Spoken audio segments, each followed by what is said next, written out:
Esta noche vamos a meditar en un hermoso tema, hermanos, que se titula El siervo de Jehová. A esto del siervo de Jehová, yo le quiero agregar una advertencia apremiante, hermanos. Una lección que nos dio el Señor Jesús en persona. Y para eso le invito que abra su Biblia en Juan, el Evangelio de Juan, capítulo 13 y versículo 6, en donde dice lo siguiente. Cuando llegó a Simón Pedro, le dijo: Señor, tú no me lavas los pies. Jesús le dijo: lo que yo hago tú no lo comprendes ahora, pero lo entenderás después. Pedro le dijo: no me lavarás los pies jamás. Jesús le dijo: si no te lavo, no tendrás parte conmigo. Le dijo Simón Pedro: Señor, no solo los pies, sino también las manos y la cabeza. Jesús le dijo: el que está lavado no necesita sino lavarse los pies, pues está todo limpio, y vosotros limpios estáis, aunque no todos. Él sabía quién lo iba a entregar. Por eso dijo: no estáis todos limpios. Que el Señor bendiga su palabra. Este pasaje que acabo de leerles, hermanos, se dio en una ocasión cuando el Señor Jesucristo reunió a sus discípulos y se sentó a la mesa, pero dice que estando reunidos, se levantó y humildemente se ciñó la toalla. Sabe que en ese tiempo era costumbre entre los varones ceñirse con un manto, era lo normal. En esa ocasión Jesús dice que se ciñó la toalla, se levantó de la mesa, tomó un balde. La Biblia habla de un lebrío, estamos hablando de un guacal, de esos que nosotros conocemos, lo que es común aquí entre nosotros, una palangana. Tomó agua y le empezó a lavar los pies a sus discípulos. Un acto tan sencillo de humildad, hermanos, que el Hijo de Dios, el Rey de Reyes, el Todopoderoso, hizo en ese momento, hermanos, con el fin de darnos una enseñanza. Ahora, antes de seguir meditando en la lección que Él nos quiso dar en esa ocasión, hermanos, le digo nos quiso dar, hermanos, porque eso se extiende 2000 años después y es para nosotros esta noche. Por eso es que yo le digo que yo me gozo sobremanera extendiéndole a usted esta meditación de la palabra, mi hermano, porque lo que vamos a aprender esta noche es importantísimo, hermanos. ¿Para qué? Para que abramos los ojos, para que no estemos equivocados, para que no nos estén enseñando cosas equívocas, hermanos, de lo que es la enseñanza positiva que el Señor nos quiso dar en ciertas ocasiones, y en esta en especial. Meditemos primero, hermanos, de dónde vamos a sacar la meditación y de dónde vamos a discernir la palabra. Fíjese que ¿qué fue lo que llevó al Señor Jesucristo a hacer eso que hizo esta noche? No era algo tan sencillo, hermanos, como Pedro lo entendió de entradita. Fíjese que Pedro, hermanos, lo entendió, lo tomó, lo agarró, como hay muchos hoy en día, hermanos, que siguen sin entender el propósito de la enseñanza del Señor esa noche. Y viene Pedro, le dice: tú no me vas a lavar los pies a mí. Quiero decirle, antes de decir otra cosa, que en Pedro hubo humildad también en sus palabras. Hubo sencillez en lo que él dijo. Porque, hermanos, si el gran Señor, el gran Maestro, el Salvador de nuestras almas, viniera y entrara por esa puerta hoy y tomara una palangana, el Rey de Reyes, para lavarle los pies a usted y se dirigiera a mí, yo no permitiría, igual que Pedro, que el Señor me lavara los pies. Yo no lo permitiría. Yo le diría: pero Señor, ¿cómo es posible que tú vayas a lavarme los pies a mí? Pedro, hermanos, estaba malentendió el mensaje, pero en sus palabras no había soberbia. En las palabras de Pedro, hermanos, había humildad también, cuando él reconoció que como el Maestro, como el Señor, al quien él ya había conocido como el Señor y Dios, le iba a lavar los pies. Pero entonces, por eso la respuesta también de Jesús a lo que Pedro le dijo: lo que tú has oído no lo has entendido. Tú no lo has entendido, pero lo vas a entender después. Y mire lo que hizo la misericordia y la gracia de Dios en la vida y el corazón de aquel hombre. No pasó ni un minuto para que a Pedro le fueran abiertos los ojos. Y entendió, hermanos. Pedro le dijo: Señor, tú jamás me vas a lavar los pies a mí. Había humildad en él. No fue que Pedro se sintiera que no necesitaba que el Señor lo limpiara, porque ese era el mensaje del Señor. Limpiar el ser, limpiar el alma del hombre, de la mujer, hermanos. Y no era una lección a lavarnos los pies. Si eso quiere que le cuente algo, así brevemente. En esa época, hermanos, eso era costumbre, lavarse los pies unos a otros. Los siervos en las casas, hermanos, cuando llegaba una visita, tenían la obligación y el deber de agarrar una palangana, una toalla y lavarle los pies a la visita. Era costumbre. Y Jesús no estaba dándonos lecciones de ese tipo. No nos estaba dando una lección de cultura, como Pedro lo entendió al principio. Pero a mí me alegra mucho la actitud de Pedro, hermanos. Por eso es que cuando, hermanos, de admirar a los discípulos del Señor, mi candidato preferido es Pedro. Cuando de admirar a los varones que acompañaron al Señor, hermanos, para mí, Pedro. Porque de él aprendemos, hermano, aprendimos mucho.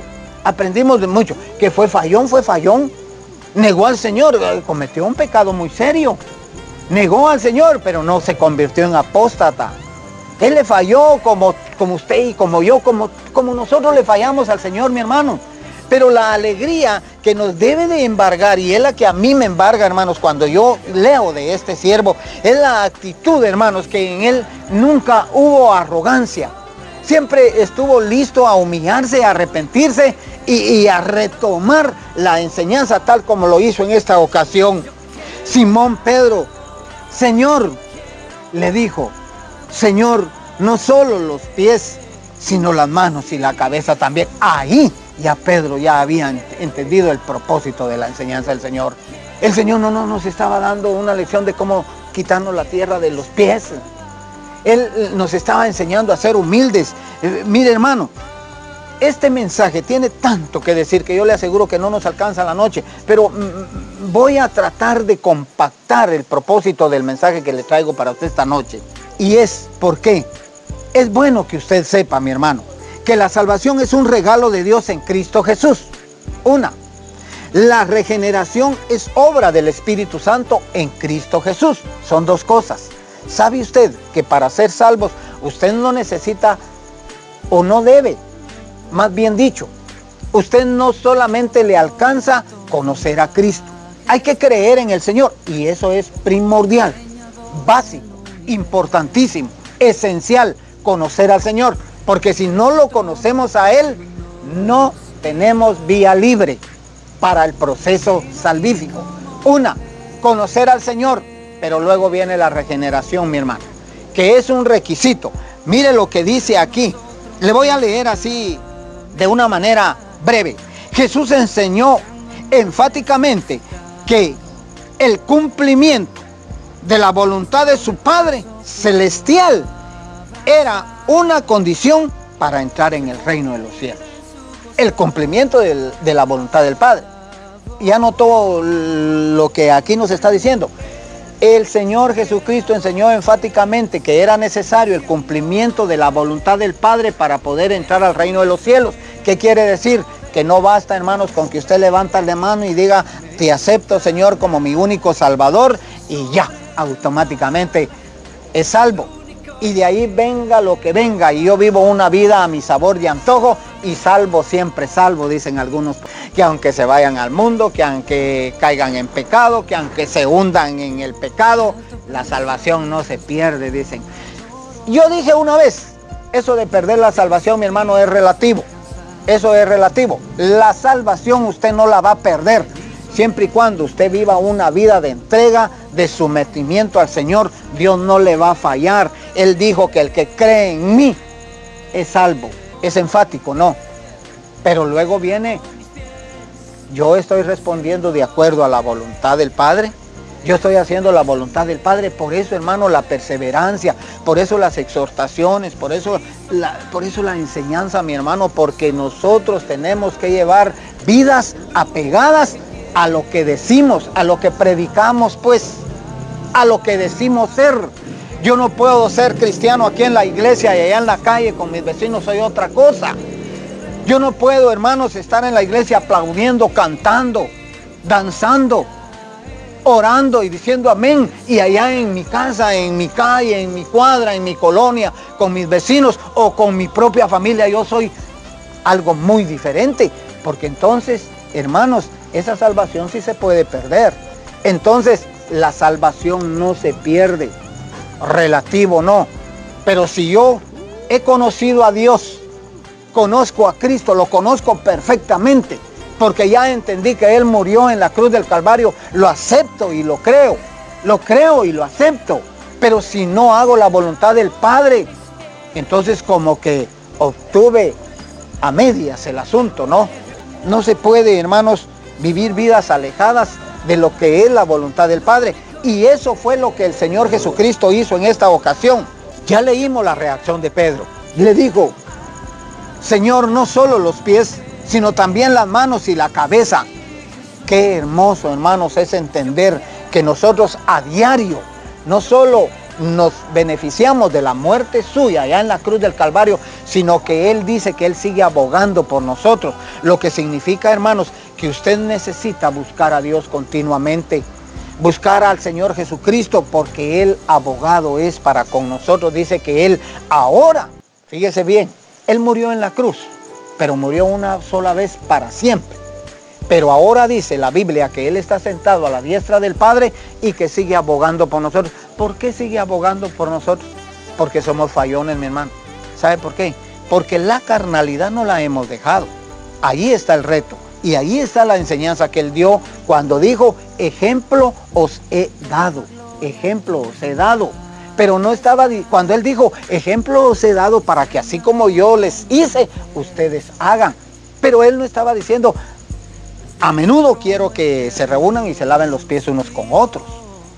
No, hermano, yo le aseguro que lavarnos los pies unos con otros, si bien es un acto de humildad, eso no nos va a llevar más allá. No está ahí la enseñanza que el Señor nos quiso dar esa noche, hermano.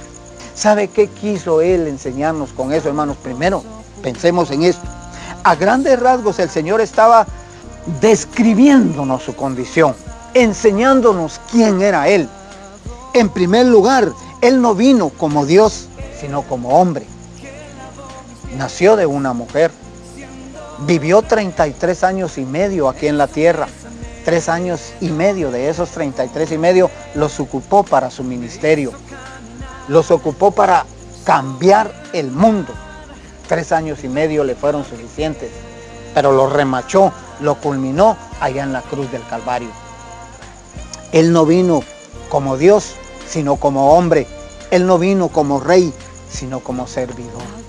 Eso era lo que Él nos estaba enseñando. Y fíjese que la lección que Él estaba dando a sus discípulos en esa hora, en ese momento, no se estaba refiriendo al acto mismo que estaba haciendo en ese entonces, sino les estaba diciendo, así como yo os he hecho, ustedes hagan. Se estaba refiriendo a lo que ya había enseñado antes. Él ya había enseñado paciencia, mansedumbre, bondad, generosidad, santidad ante todo, obediencia, humildad, obediencia al Padre. Eso ya lo había enseñado y en esa hora lo estaba recalcando y les estaba diciendo, así como yo os he hecho a ustedes, así hagan ustedes. ¿Acaso Él no nos perdonó a nosotros, viles pecadores?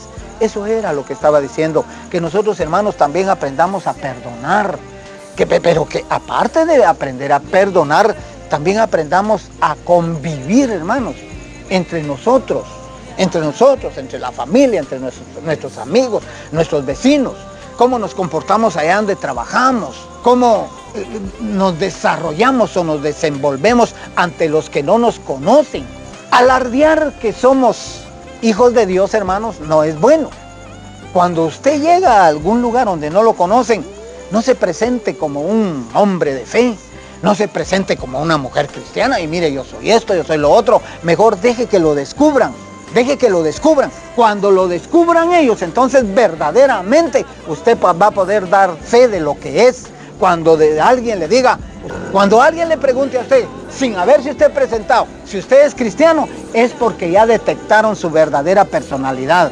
Es porque usted ya lo demostró con hechos, no con palabras. Y eso es lo que el Señor quiere, hermanos, de nosotros. Y eso es lo que estaba enseñando en esta ocasión. Y eso es lo que debemos de nosotros aprender. Ahora bien, yo dije, ¿qué fue lo que llevó al Señor Jesús a hacer eso en esa ocasión? Aparte de estarnos enseñando lo que Él hacía, también nos quería enseñar lo que nosotros somos y lo que hacemos muchas veces. Lea o escuche. Mejor le agradezco si solo escuche. Tome nota si quiere la cita, es Mateo 18:1. Pero escuche, en aquel tiempo los discípulos se acercaron a Jesús y le preguntaron, ¿quién de ellos sería el mayor en el reino de los cielos?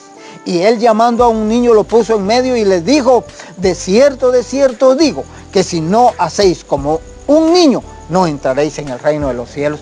Ahí está, hermanos. ¿Y sabe usted qué fue lo que llevó a dar esa lección en esa ocasión al Señor? Fue esto, hermanos, porque no solo en una ocasión Él escuchó a los discípulos discutir sobre quién era el número uno entre ellos, quién era el mayor, quién era el que llevaba la voz. Les interesaba mucho ser el número uno, ser el primero.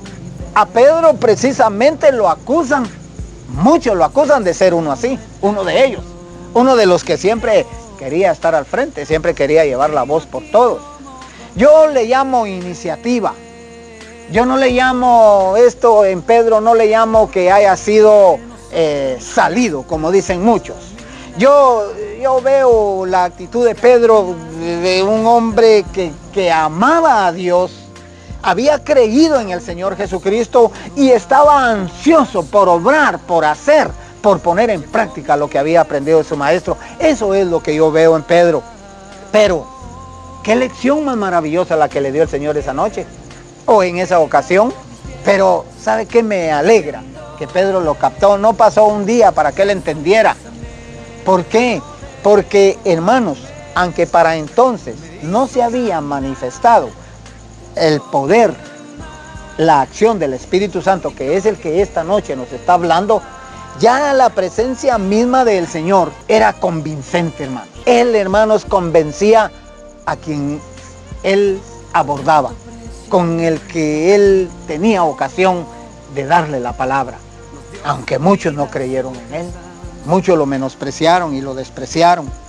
Pero Pedro, hermanos, entendió a cabalidad. Y el Señor le dijo, lo que yo estoy haciendo ahorita tú no lo entiendes. Ahora, ahí vamos a cuadrar el asunto. ¿Por qué el Señor le dijo, lo que estoy haciendo tú no lo entiendes? Precisamente por eso, porque la lección no era simplemente lavar pies. Eso lo entendemos todos. Eso todo lo comprendemos, que es un acto de higiene y conviene hacerlo. Pero no confundamos los propósitos de Dios para nosotros. Hay un tema que se titula, que es extensísimo, hermanos, que se titula la multiforme gracia de Dios. Pero a esto le hemos de agregar lo que nosotros somos en la multiforme gracia de Dios, que nosotros debemos de ser maestros, enseñadores de la gracia de Dios, no tergiversando la palabra, no confundiendo los propósitos, porque entonces eso lleva a confusión y a pérdida de tiempo. Y el tiempo no está para perderlo, por lo que hablábamos al principio precisamente. Entonces, hermanos, viene lo que hablábamos al principio de que la salvación es un regalo de Dios en Cristo y que la regeneración es obra del Espíritu Santo en Cristo. Y las dos cosas van juntas, fíjense, hermano. Usted es salvo instantánea y automáticamente. Cristo murió en la cruz del Calvario por el mundo entero, mi hermano. Pero ahora, contésteme usted esto. ¿Se va a salvar el mundo entero? ¿No se va a salvar el mundo entero? La sangre de Cristo cubrió la deuda totalmente. Pero va a ser salvo el que sea regenerado. Va a tener el efecto salvífico en el que haga la voluntad del Padre. Y la voluntad del Padre se hace solamente en la regeneración, en la transformación, en el nuevo nacer, en el nuevo renacer. Solamente ese va a poder beneficiarse de la muerte de Cristo en la cruz, hermano. Entonces, el efecto salvífico es instantáneo, pero la regeneración es gradual y va a tener efecto solamente en el nacido de nuevo. Ya entendimos eso. Entonces, mi hermano, para nacer de nuevo, tenemos que empezar ¿por qué? Por practicar lo que el Señor Jesucristo nos enseñó. Por eso aquello del modelo perfecto. El programa radial se llama El Modelo Perfecto. Algunos piensan que de parte nuestra, los que hacemos el programa, hubo arrogancia en eso, en verle puesto al programa El Modelo Perfecto. Es que el modelo perfecto no es el programa. El modelo perfecto no somos nosotros. El modelo perfecto es la fuente de donde es inspirado el programa. Y esa fuente se llama Cristo Jesús. Y el proveedor se llama Espíritu Santo. Nos sentimos satisfechos de que lleve ese nombre porque realmente procuramos asirnos de la mano de nuestro Maestro. ¿Para qué? Para seguir sus pisadas y para hacer lo que Él dijo. Ejemplo os he dado para que como yo os he hecho a vosotros, vosotros también hagáis. Qué hermosa la lección, ¿no?